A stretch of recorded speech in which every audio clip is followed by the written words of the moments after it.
Hey guys, and welcome back to Who's Your Hardware, and today I want to go through a scenario with you. You've just purchased a gaming PC, you have all the peripherals you want, you have a good monitor, mouse, keyboard, headphones, you're all ready to go. And then you start thinking to yourself, I have this really strong gaming PC, it's essentially just a powerful computer with a great graphics card. Why don't I start trying to do something with it? Why don't I start content creation, streaming, or making YouTube videos?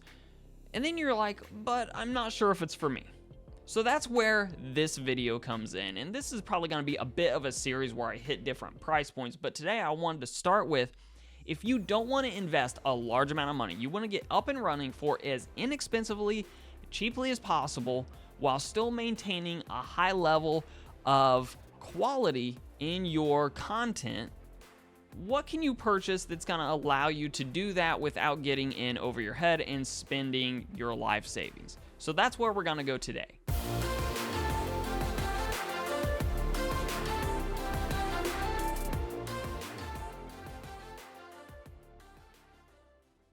Now, philosophically, there's two components. Once you have the computer, your main peripherals, there's two components that you need for content creation that are hardware-based. They're not software-based. They're basically, you need the hardware to do these things.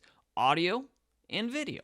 Now, in my mind, you really need audio. However, depending on what kind of content creation you're doing, video might be completely optional. So what I would encourage you just off the bat, I would think about, do you really need video?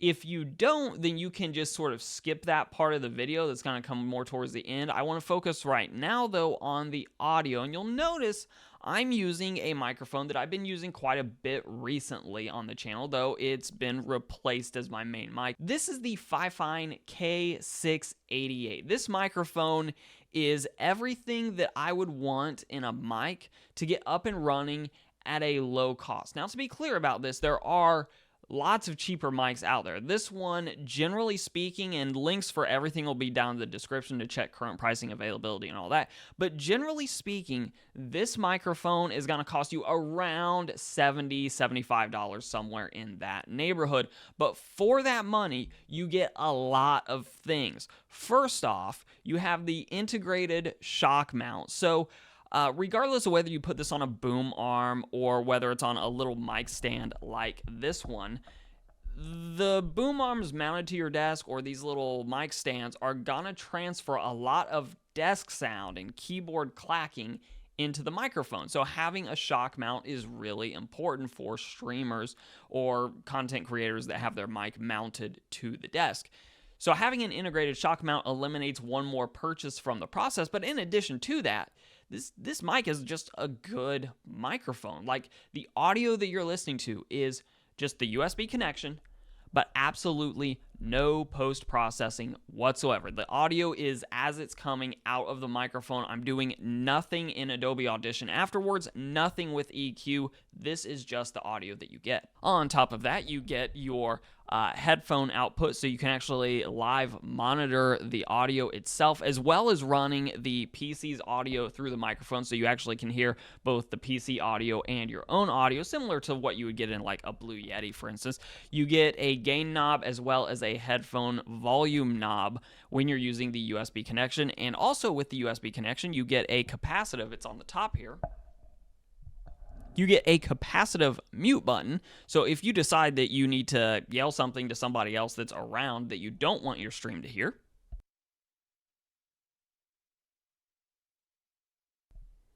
and since it's capacitive, unlike something like a Blue Yeti, you don't hear it when it's clicked unless you're like slapping it. If you're just touching it, you're not going to hear that in the microphone, and because it's a dynamic microphone, it's also going to reject a lot of background sound. So, for instance, let me open Notepad here, and I'll give you a typing test with this thing. So this is me just typing away right now on my keyboard in Notepad while I'm talking into the mic. And now I'll stop talking so you can hear me typing. Now, with the mic, you're going to want to get the mic into an accessible location. Now, you can do that one of two different ways. Basically, you can get a little desk stand like this, or you can get a boom arm. Now, fortunately, this microphone is quite light, so you can get one of these like newer boom arms for usually under $20. And again, everything's linked down below for current pricing, but this thing, while not the highest of quality, will get you up and running. The mic arm itself seems to be of fine quality.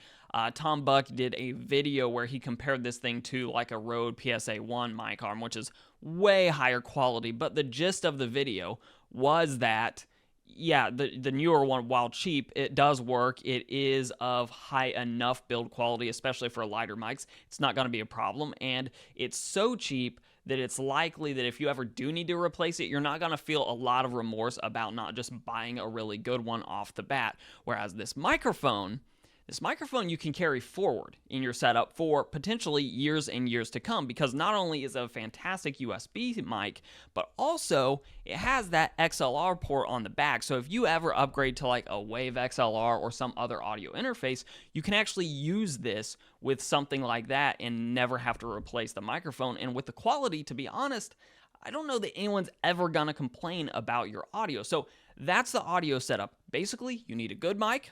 Here's the good mic. Not overly expensive, and you need a way to mount it, a boom arm or a desktop stand, which is going to cost you less than $20 for one of those two options. So you're up and running for $100 or less with your audio setup.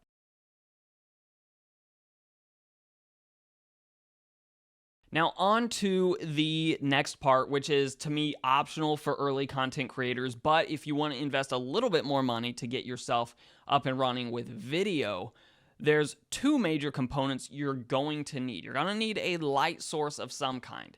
Now, if you don't have a good light source that you can have good control over, then you're going to need a video light of some sort. And I really like the Logitech Litra Glows because they're inexpensive and they're of higher quality than a lot of the just sort of e-waste lights that you can purchase out there that claim to be good lights but may die quickly. I've had several newer lights. I actually think I had 3 of them at various points in my YouTube channel die on me. So getting a good quality light is really nice. The Logitech one right now, $50, but again, plus or minus a little bit of money depending on current pricing. The lighting is a big deal. And in my mind, it actually is probably more important than the camera itself in most cases, at least if you have a decent quality camera. So I'll give you an example here. If I turn off my, my main lights right now that are actually shining on me, here's what happens. So there's the one that's sort of right here, and then there's another one over here. And this is what you're left with. And I do actually have a window over here that's actually probably doing a decent job of casting some lighting on me. So I'll actually kill that light too. So now I'm being lit only by the monitor in front of me. And now I'll turn back on my 2 lights here that normally shine on me when I'm recording. Here's the one off to my left. Here's the one off to my right, and what that allows my camera to do is lower the ISO way down, which is going to remove a lot of grain. Now, I'm using a really nice mirrorless camera for the camera, but for most people, if you're trying to get up and running, once you have the lighting figured out, the next thing I recommend is not buying a webcam. And the reason for that is you have a phone, and your phone is probably, almost certainly, of better quality camera-wise than any webcam on the market. So instead of getting yourself a webcam and just like mounting it randomly over your monitor, I recommend grabbing a mount for your actual phone. And again, not overly expensive. The one that I'm going to recommend here has a lot of mounting options with it, and it's going to cost you anywhere from $25 to $35 depending on its current pricing. And it's going to allow you then to use your phone as your webcam. And there's a couple of different apps depending on Android or iOS that are going to allow you to do this. I'll put them in the description down below so you know what app to look for. But basically, they turn your phone into a very high quality webcam that's going to outperform anything that you're going to pay a lot more than you are for the stand. So here's what we're looking at. If you're looking for just the audio solutions between the mic and a boom arm or a little desktop stand like this, you're looking at around $90 to get yourself up and running with high quality audio to see if streaming content creation is right for you. If you're looking for video to go with your audio, then you're gonna probably be looking at another $80 or so to get yourself a decent light and to get yourself a stand for your phone to get set up, and then you'll have high quality video and audio, which should get your channel set up for success early. And all in, you're still gonna be, at least you should be, under $200 as an initial investment. If then it just doesn't pan out for you, you haven't invested a huge amount of money, you can always turn around and sell the microphone, sell the boom arm on like eBay and get some of your money back if that's the direction you go. But you should be able to get up and running for an inexpensive cost and be able to at least give the content creation thing a try out with your brand new gaming PC. Or really, I mean, if you have a laptop, this would all work with a laptop just fine as well. So this is always where I toss it back to all of you. What do you think? Do you like these recommendations? Do you have other cheaper recommendations? Do you, despite my disdain for it, do you want the Blue Yeti on this list? Let me know in those comments down below. Otherwise, if you like the video, like, share, subscribe. All those things are super helpful for the channel. You can follow me both on Instagram and on Twitter. On X. At Who's Your Hardware. And as always, I'll let YouTube queue up a couple more videos from my channel for you to watch. I'm Shane with Who's Your Hardware, and I will see you all in the next one.